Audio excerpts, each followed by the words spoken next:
Hello everyone, जय Hind to all.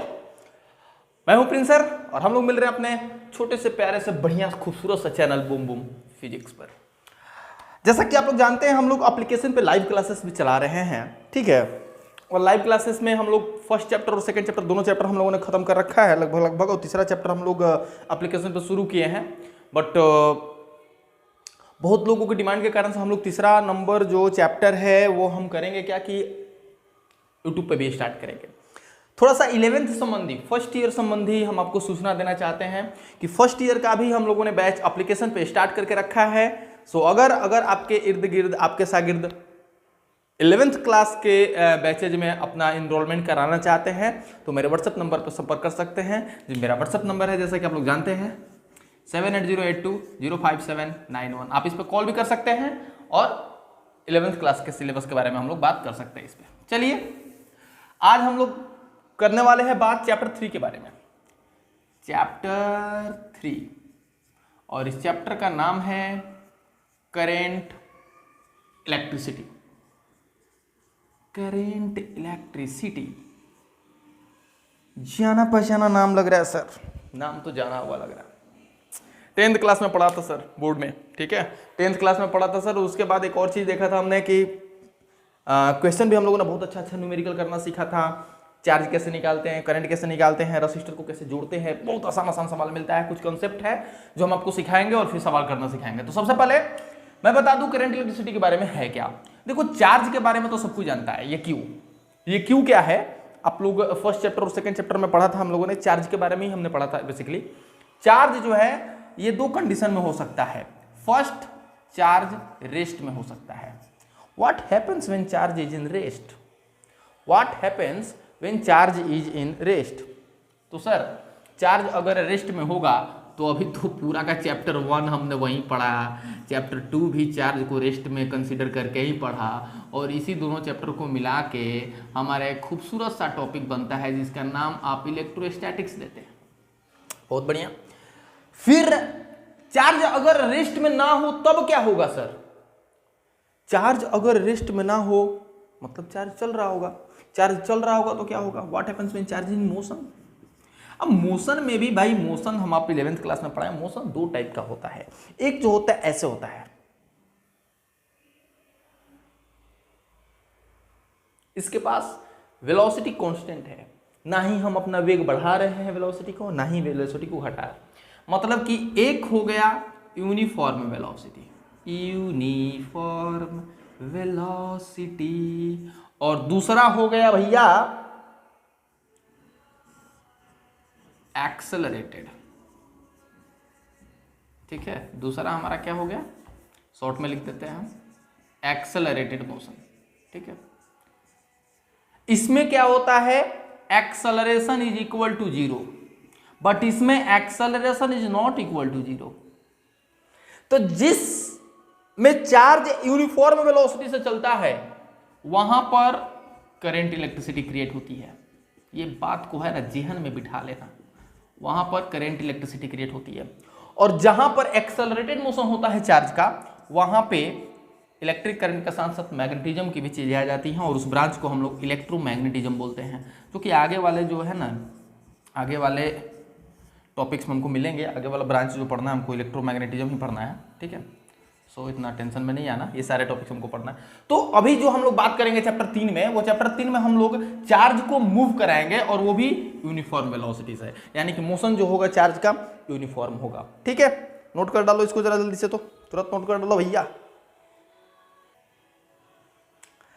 तो आइए अभी बात करते हैं हम लोग चार्ज को यूनिफॉर्म वेलोसिटी से मूव कराते हैं। चार्ज को यूनिफॉर्म वेलोसिटी मूव कराते हैं मतलब कि इलेक्ट्रिक करंट के बारे में थोड़ी बात कर लेते हैं हम लोग। अच्छा, क्या है इलेक्ट्रिक करंट? कोई बताएगा? कोई गेस? कोई बताएगा इलेक्ट्रिक करंट क्या होता है भाई? ये सीधी मैंने बोला, खुलेआम आपको मैंने बोला कि सर इलेक्ट्रिक करंट जो होता है चार्ज का मूवमेंट होता है। जब चार्ज मूव करता है, जब इलेक्ट्रिक चार्ज जो होता है मूव करने लगता है, तो इलेक्ट्रिक करंट जनरेट होता है। तो सर क्या हम ये बोल सकते हैं it is flow of charge? Flow of charge, of course you can say flow of charge. Electric current is flow of charge. Sir इसका मैग्नीट्यूड कैसे कैलकुलेट करेंगे? तो तुम इसको ऐसे ही बोल सकते हो कि rate of flow of charge. Rate of flow of charge. एक और तरह से इसको बोल सकते हो, it is phloem charge through any cross section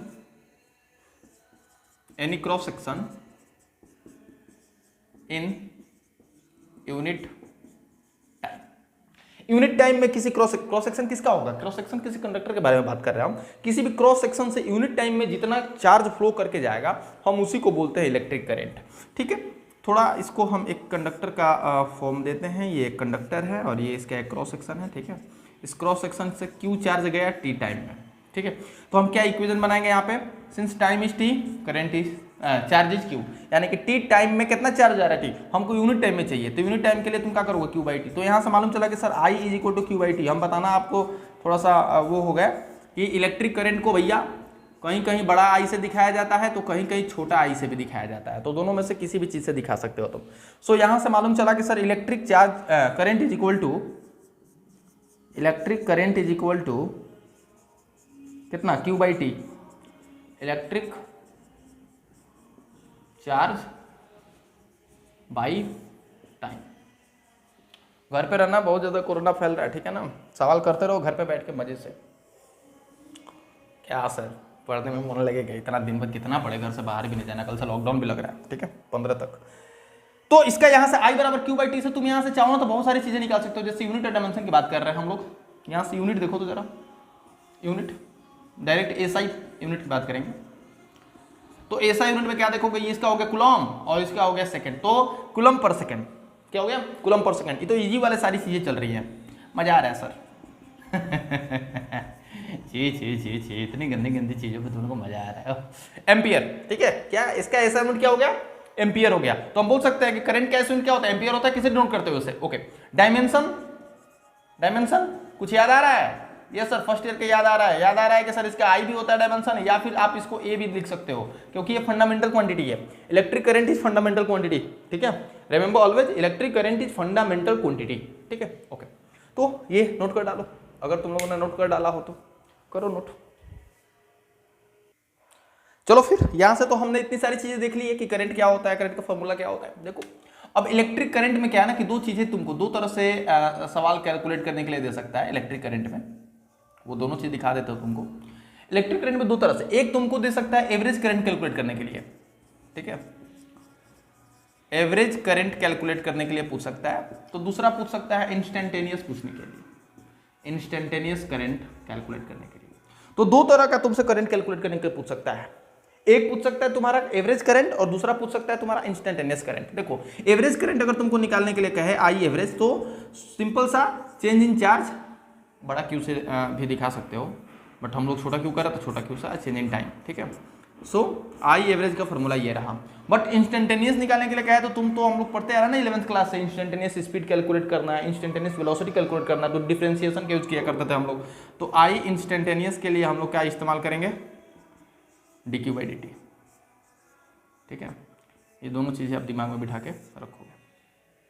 ये दो तरह से इसको कैलकुलेट करता है। एवरेज करंट कैलकुलेट करने के लिए ये फॉर्मूला यूज करेंगे और इंस्टेंटेनियस करंट कैलकुलेट करने के लिए ये फॉर्मूला यूज करेंगे। ठीक है, दोनों पे सवाल, अगला लेक्चर जो होगा हम लोग का क्वेश्चन बेस्ड नो लेक्चर 1। ठीक है, तो उसमें आप लोग इस पर क्वेश्चन भी देख सकते हैं, मजा आएगा। ठीक है, अब चीज़ें कुछ है ना जो सबसे ज़्यादा इंपॉर्टेंट है, कुछ बहुत जगह पे लोग बात करते हैं इस पर और आप भी परेशान होते हैं, 10th क्लास में परेशान होते थे कि सर इलेक्ट्रिक करंट जो है स्केलर क्वांटिटी है कि वेक्टर क्वांटिटी है। इसके बारे में भी थोड़ा हम लोग बात कर लेते हैं। ठीक है, कि इलेक्ट्रिक करंट स्केलर क्वांटिटी होती है कि वेक्टर क्वांटिटी होती है।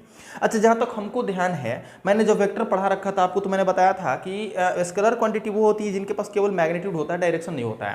वेक्टर क्वांटिटी वो क्वांटिटी होता है जिनके पास मैग्नीट्यूड भी होता है, डायरेक्शन भी होता है, दोनों होता है। तो अधिकतर हम लोग क्या करते हैं ना, फोकस करते हैं इन्हीं दो चीज़ों पे। लेकिन आपको मालूम होना चाहिए कि वेक्टर होने के लिए, वेक्टर के लिए केवल दो चीज़ें होना लाजमी नहीं है। एक तो तुम्हारा मैग्नीट्यूड होना चाहिए, इट्स वेरी नेसेसरी। ठीक है, हालांकि क्वांटिटी है तो मैग्नीट्यूड होगा ही होगा, ना का सवाल नहीं है। दूसरा डायरेक्शन होना भी लाजमी है, डायरेक्शन होगा तभी वेक्टर कहे जाएगा, बिना डायरेक्शन के वेक्टर नहीं हो सकता है। बट एक और थर्ड लॉ है कि आप किसी भी दो वेक्टर को कभी भी जो है ना सिंपल मेथड से नहीं जोड़ सकते हो। इसको should we follow vector law of addition, vector law of addition. और वेक्टर लॉ में एडिशन में आप लोगों ने पढ़ रखा है, पैरेललोग्राम मेथड मैंने पढ़ाया था, ट्रायंगल ऑफ एडिशन मैंने पढ़ाया था, ठीक है। तो ये 3 चीजें होने जरूरी है। तो इलेक्ट्रिक करंट, अच्छा ये वाला चीज तो सब समझ रहे हैं, ये वाला चीज तो समझ रहे हैं सर, इसके बारे में थोड़ा सा आप बता दो मुझे। तो ट्रायंगल ऑफ एडिशन में देखो क्या होता है ना कि ट्रायंगल ऑफ एडिशन में अगर आप एक वेक्टर ये है, एक वेक्टर ये है, दोनों वेक्टर मान लो इसका मैग्नीट्यूड 3 है, इसका मैग्नीट्यूड 3 है, तो 4 है, तो इसका अभी जो रिजल्टेंट आएगा ना, इसका अभी जो रिजल्टेंट आएगा भाई मेरे, इसका रिजल्टेंट हो सकता है कि 5 आए, ठीक है। फिर हम 3 इसको ऐसे ही छोड़ देते हैं, बस 4 जो 90 डिग्री एंगल बनाता था अब कुछ और एंगल बना रहा है, ये 4 बना रहा है, ठीक है। इट्स एंगल चेंज कर गया, इसका एंगल जो है दोनों के बीच में चेंज कर गया, तो इसका रिजल्ट जो जोड़ने के बाद जो रिजल्ट आएगा ना वो भी 5 से चेंज कर जाएगा। एंगल जैसे जैसे आप चेंज करते हो ना, रिजल्टेंट चेंज करता जाता है, जोड़ने के बाद जो आता है रिजल्टेंट कहेंगे उसको, और वो चेंज करते जाता है। अगर 2 वेक्टर हुआ, ये दोनों वेक्टर है, तो ऐसा होगा, 90 डिग्री एंगल पर जोड़ने पर कुछ और आएगा, 30 डिग्री पर जोड़ने पर कुछ और आएगा, 60 डिग्री पर जोड़ने पर कुछ और आएगा, और तभी हम उसको वेक्टर बोलेंगे। बट हमारे यहाँ जो है ना इलेक्ट्रिक करंट भैया के साथ ऐसा कुछ नहीं होता। आप घर में हो ना, घर में करते क्या हो कि मान लो कि तुम्हारे पास यहाँ ये मम्मी के घर में से तुमने एक तार खींचा, एक पापा के घर में से तुमने तार खींचा, और दीदी का घर यहाँ था उसमें से नहीं खींचा तुमने, ठीक है। और पापा के घर में से तुमने 3 एम्पियर लिया, मम्मी के घर में से तुमने 4 एम्पियर लिया, और तुम अपने रूम में लेके गए, भैया तुम लाजमी है 7 एम्पियर तुम्हारे घर में आएगा, आएगा ना तुम्हारा। हाँ, अभी भले ही इनके बीच में एंगल जो है ना 80 डिग्री का बन रहा है, मान लो 80 डिग्री का बन रहा है। अब क्या करोगे ना, चलो एक काम करते हैं, तुम अभी क्या कर रहे हो ना कि अभी एक मम्मी के घर में से 3 एम्पियर तो ले ही रहते हैं, अब की बार पापा के घर में से छोड़ दिए, पापा तुमको बोले कि नहीं तुम नालायक हो, तुम पढ़ नहीं रहे हो, सारा लॉकडाउन में घर पर बैठे हो, तुम्हारे घर से अपने घर से बिजली नहीं देंगे, तो तुम दीदी के घर आ गए, और अब एंगल 120 डिग्री, फिर भी तुमने यहाँ से 4 एम्पियर लिया, फिर भी तुम्हारे घर में जहाँ तक हमको मालूम है 7 एम्पियर जाएगा, जाएगा कि नहीं जाएगा। तो यहाँ पे 80 डिग्री पे भी 7 एम्पियर मिल रहा था, 120 डिग्री पे भी 7 एम्पियर मिल रहा था। भैया तुम कितना भी एंगल कर लो, ये और ये वैल्यू अगर 3 और 4 हुआ ना तो यहाँ पर 7 ही मिलने वाला है, क्योंकि इनका जोड़ जो है ना एंगल पे डिपेंड नहीं कर रहा है, इनका जोड़ जो है ना ये should not follow vector law of addition, vector law, ठीक है। ये वेक्टर लॉ ऑफ एडिशन को फुलफिल नहीं करते हैं, फॉलो नहीं करते हैं, इसीलिए यही कारण है कि ये दोनों होने के बावजूद भी ये वेक्टर नहीं होता है। तो हम क्या कहेंगे कि इलेक्ट्रिक करंट के पास, electric current has magnitude and direction both, but it is not a vector quantity because it does not follow vector law of addition. Electric current, इस बात को जो है फोकस कर लो, electric current does not follow vector law of addition, ठीक है ना। So it is scalar quantity, so it is what, scalar quantity. Vector, ये वेक्टर बिल्कुल नहीं है, ये वेक्टर बिल्कुल नहीं है। हाँ, एक कंफ्यूजन और आपका हम दूर करना चाहेंगे, आप स्केलर और वेक्टर पढ़ो ना, एक और क्वांटिटी होता है टेंसर, जो आपको अब नहीं पढ़ना है बट थोड़ा सा ध्यान दे लो।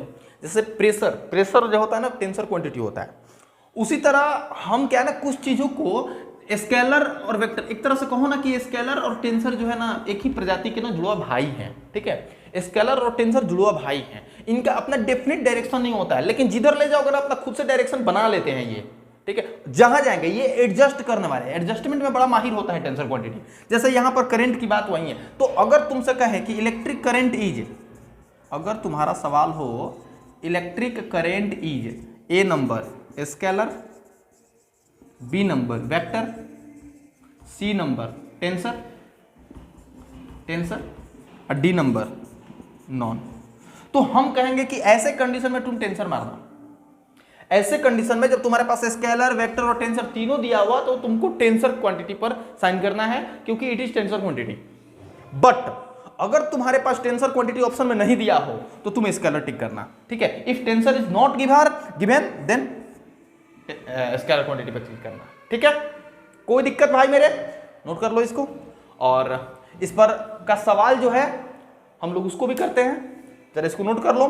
नेक्स्ट वीडियो में पहले हम लोग इस पर सवाल करेंगे और उसके बाद मेन कंसेप्ट देखेंगे, ड्रिफ्ट वेलोसिटी के कंसेप्ट कि इलेक्ट्रॉन जो है कंडक्टर के भीतर कैसे ड्रिफ्ट करता है, चार्ज कैसे ड्रिफ्ट करता है, तब जाके करंट जनरेट होता है, ठीक है।